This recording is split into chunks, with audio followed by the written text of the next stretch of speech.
Welcome to Three Count Commentaries, where it's that time of year again where somebody from the older generation criticizes the younger generation, and other older or new generation wrestlers feel the need to defend themselves. So these two things are not in response to each other. But instead of doing videos separately on them, I decided to just lump them together because it's all about the new philosophy of wrestlers. And these new wrestlers think that they're Picasso. You know, they think that they're the greatest artists that have ever lived or something. And simple aspects that we knew in the past are no longer valid because, well, they have decided thus. So Will Ospreay made a comment about on the Max Mann show, which is David Shoemaker, I think, that bum. And this coincides with Undertaker once again criticizing the younger wrestlers for being so athletic and relying so much on their athleticism that they forget to tell stories. One of the biggest aspects of today is how guys forget to sell. So we're going to start with Will Ospreay because this one is the one that blew my mind because his ego is completely out of control. You know, last year, let's start there. Last year, Kenny Omega had a comment where he said, don't tell him how to wrestle. So this was from July of 2023. He says, don't tell me not to wrestle the way I know how to wrestle. Is there a risk? Was there a risk when Mike Tyson was fighting within inches of space between another championship level boxer, throwing power punches? Of course. But Tyson was confident in his abilities, and he knew he was the best. So don't tell Mike Tyson how to box, and don't tell Tyson Smith how to wrestle. You aren't even close to being qualified. Just shut the F up. So, this was Kenny Omega is the preeminent choreographed dance fight guy in the business today. And he, of course, has been sitting on the shelf for over a year with diverticulitis. And before that, he was on the shelf and slowing down from severe back injuries. And it's just been, I think he also had vertigo. All these kinds of things that you never heard that Harley Race had, right? You never hear that Ric Flair had to take months off because he tore his ACL. Like, these things never happened. Mr. Perfect never tore an ACL. Bret Hart, 14 years in the WWF, never tore an ACL ever. But these guys today, they're constantly injured. And then when you tell them, hey, this stuff, you're probably doing too much, they get angry. I mean, Chris Jericho's been in the business since 1992 or something. You could probably count on one hand how many serious injuries Chris Jericho has had in the ring. You could probably count on one hand. And he's 50 in his 50s today, and he's still going. Now you have some aberrations like Randy Orton, who has spent a significant amount of time injured. But even John Cena didn't spend a significant amount of time injured. It's almost as if people telling you that your high-risk style cuts into your career has a good point. Again, find me where Terry Funk, tore, his ACL or had diverticulitis and was out for a year. It doesn't happen. Not to say that those guys didn't get hurt. They, of course, got injured. Every wrestler is going to get hurt eventually. But it's about the serious injuries, these serious sports injuries that these guys are getting today. That is almost exclusively in the younger talent, especially in that performance center. That joint is just eating through ACLs. I don't even know how it's happening that badly. But it's tearing through guys' ACLs. I mean, Nikita Lyons is 26, and she's got 2 torn ACLs. Like, that was crazy. And she jumps up. She's a big girl. She jumps up and does the splits. And next thing you know, she's gone for a year. 8 months, 9 months. And these guys are, they're males, so they're a little bit different. But you can't tell them nothing. So let's go into Will Ospreay. So Will Ospreay is upset that people say he doesn't know how to sell, or he doesn't sell in his matches. So he says, quote, I just feel that there are different aspects in what people say with selling. If you understand and look at the backstory that I go through, who were the guys that I was training alongside? Okada and Ishii. You don't think at any point in those training sessions in Japanese camps where you land on your fucking head and they be like, get up and just swing. If you don't have that small burst of energy, bruv, before you're about to do something, they're going to get the upper hand and win, bruv. I say to all those people who say you don't know how to sell, you don't know the backstory, bruv. You don't know how I fucking got here, bruv. You've never been in a situation where you've been in a moment where you don't put your fucking foot on the gas pedal, bruv. You die, bruv. To those people, I get where they're coming from. I understand, but if you pause your opinion for a second and take a wide look at the arena, bruv, they're standing up. You can't tell Picasso how to paint. This motherfucker thinks he's Picasso. His ego is completely out of control. He said the people are standing up. What few people there are? Maybe.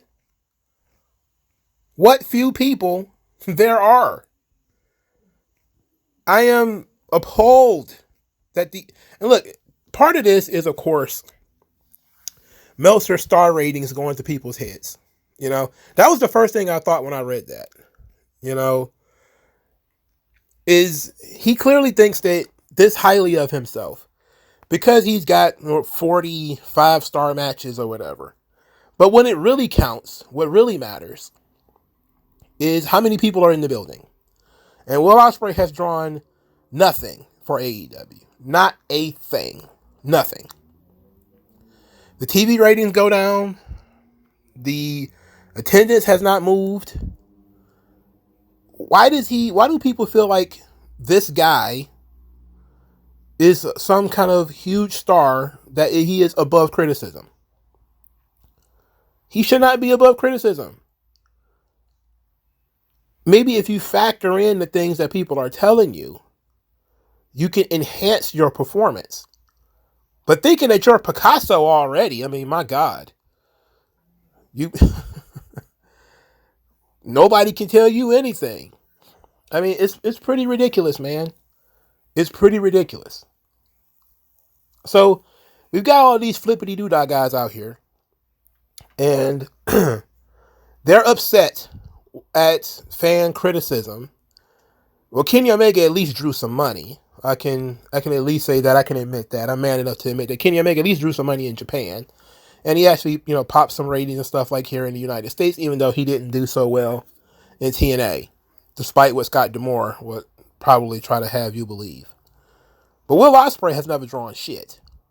He doesn't sell any merchandise. Nobody cares about Will Ospreay at all. Maybe he was a big star in Europe, but, whatever. But Undertaker then responds. Not necessarily a response to these guys, but he's just in a conversation with Booker T. And his comment is directly related to what Kenny Omega was talking about last year and to what Will Ospreay is talking about. He says, never in a million years could I imagine how athletic these guys are today. They're doing video game type stuff in the ring. I think sometimes it's a curse because they're so athletic and they rely so much on that aspect that they forget the most important aspect of what we do, and that is storytelling. The stuff that these guys are doing to get reactions from the crowds, it just makes it exponentially more dangerous than it has to be, because after a while, people get desensitized to the crazy moves. The double backflip off the top rope onto the floor. I've seen it done a couple of times. Now what do you have for me? Been there through the years, and knowing what it does to your body is like, man, you're not going to have careers like we did. You're going to burn out. You're going to get hurt. And going back to the beginning, where's Kenny Omega now? Don't tell Tyson Smith how to box. You're not qualified. Well, he's sitting at home right now. AEW's, they got a decent rights deal. Got to mention that. But the arenas are damn near empty. I think less than 10,000 people are going to be at the Wrestle Dream show. Less than 9,000 people are going to be at the show, I think. And don't tell Tyson Smith how to... He hasn't wrestled in a year. Will Ospreay said, "Oh, my training allows me to not sell me getting dumped on my head." Okay, but the people are standing up, bro. Oh, really? What few people are coming to these shows? You're not talking about a full arena here. So, something's got to change. But I think the ego of these wrestlers, and I know a lot of people are going to go back and say, well, Meltzer says at one point that, the old guys, they criticized Steamboat and Flair. They were doing too much. They were working too fast, yada, yada, yada. I get that that's eventually going to be the argument. But what's not an argument is how Rey Mysterio's knees are so bad. He's a luchador. The guy is small. Look at his legs. He's one of the greatest of all time. Legit. Absolutely. I love Rey Mysterio. But he had more knee surgeries than Bret Hart has had surgeries, period. He's had more as many knee surgeries as Stone Cold Steve Austin has had neck surgeries. And that neck surgery was probably the only serious injury Stone Cold Steve Austin ever had. These guys have missed so much time due to injury, due to the style of work that they do. These guys are losing audience because they prefer to entertain themselves, which is what it's all about, really. It's about, these guys are not out there to entertain the fans. The tumbling routines, all this kind of stuff. Is it for the fans? Because you say that, but when there's no fans, who is it for? When the fans aren't showing up, who is it for? Clearly it's for yourself. You want to get your shit in. Now, it's a completely different thing, like when I'm talking about with Kenny Omega, when the fans are coming into the building. When there's people coming into the building, then it doesn't matter whether you're Orange Cassidy, Undertaker, or Kenny Omega, or Will Ospreay. If people are coming into the building, I can't really argue with it. I could just like it or not like it. But it's pretty clear that if nobody's coming into the building, you're doing something wrong. Just because, the guy in San Jose gives you 5 stars, it doesn't mean anything. When you look at the physicality of these guys, some of these guys are 38, 39 years old, same age as Roman Reigns and Cody. And they're absolutely busted. Just can't do anything. Okada, poor guy. He should be in his physical prime. He's only like 38 or something, if that. And he moves like he's twice that age. It was the same thing with Shinsuke Nakamura. Now, some of them are freaks like AJ Styles who could do all the flips and could still be good at 42 as he was a few years prior. I knew Finn Balor is another one. Some of those guys are freaks of nature. But more of them end up like Bryan Danielson, who throws so much of himself into a match that here it is, he is completely beat almost to death. And think about this. Bret Hart didn't become world champion until he was 35. You wouldn't have been able to tell. And he was still a main event guy for the rest of his career from that point. That means he was into his 40s. And some of these guys are beat up and almost finished at 40.